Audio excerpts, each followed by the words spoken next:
ఇండస్ట్రీలో cost cutting మొదలైందా? ఈ వ్యవహారం పెద్ద సినిమాలపై కూడా పడబోతోందా? సినిమా రిలీజ్ కంటే ముందే పర్సెంటేజ్ కావాలి అంటున్న ఎగ్జిబిటర్స్ ఆశలు నెరవేరుతాయా? విడుదలకు సిద్ధంగా ఉన్న పెద్ద సినిమాలపై ఈ కాస్ట్ కటింగ్ ఎఫెక్ట్ ఎంత మేరకు పడబోతోంది? దీనివల్ల స్టార్స్ రెమ్యూనరేషన్లో కూడా కోత తప్పదా? టికెట్ రేట్లు పెరుగుతాయా? ఈ మొత్తం ఇష్యూని ఎక్స్క్లూజివ్గా డిస్కస్ చేద్దాం. చూసేయండి. ఇటీవల జరుగుతున్న పరిణామాలు చూసి సినిమా ఇండస్ట్రీలో కూడా కాస్ట్ కటింగ్ అమలు చేయాలని నిర్మాతలు ఆలోచిస్తున్నారు. ఒకవైపు ఏఏ విభాగాల్లో ఎక్కువ కట్ చేయొచ్చన్న చర్చ జరుగుతోంది. మరోవైపు టికెట్ రేట్ల పెంపుపై ప్రభుత్వం పర్మిషన్ ఇస్తుందా? ఒకవేళ ఇస్తే ఆ పెరిగిన రేట్లని ప్రేక్షకులు ఆమోదిస్తారా లేదా అనేది ఆసక్తికరంగా మారింది. ఎగ్జిబిటర్లు కూడా టికెట్ రేట్ల పెంపుపై ప్రస్తుతానికి ఒకే మాట మీద ఉన్నారు. గవర్నమెంట్ అనుమతి ఇచ్చినా తాము రేట్లు పెంచమంటున్నారు. మరి అదే మాట మీద కట్టుబడి ఉంటారా?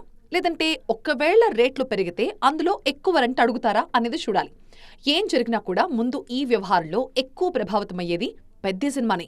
100 కోట్లకు చేరిపోతున్న బడ్జెట్ ని కంట్రోల్ చేయడం అంత ఈజీ కాదు. అందుకే ఖర్చులు తగ్గించుకునే క్రమంలో ముందు ప్రొడక్షన్ కాస్ట్ మీద ఫోకస్ చేస్తున్నారు నిర్మాతలు. ఫారెన్ స్కెడ్యూల్స్, లగ్జరీస్ వీలైనంత వరకు తగ్గించుకోవాలని ప్లాన్ చేస్తున్నారు. బడ్జెట్లో ఏ మేరకు కటింగ్స్ ఉండాలి అనేది ప్రస్తుతం నిర్మాతలపై అతిపెద్ద టాస్క్. ఇప్పటికే షూటింగ్ అయిపోయిన సినిమాలకి ఏం చేయలేరు. కానీ సెట్స్ పైకి రాబోయే భారీ సినిమాల విషయంలో ఈ నియమాలు ఖచ్చితంగా అమలు చేసే విధంగా నిర్మాతలు అడుగులు పడుతున్నాయి. మరి ఈ ఎఫెక్ట్ ఇండస్ట్రీపై ఏ మేర పడుతుంది? ఖర్చులు తగ్గించుకోవడం పక్కన పెడితే టికెట్ రేట్ల మీద ఆదాయం ఏ మేరకు వస్తుందనే సందిగ్ధత ఇండస్ట్రీలో నెలకొంది.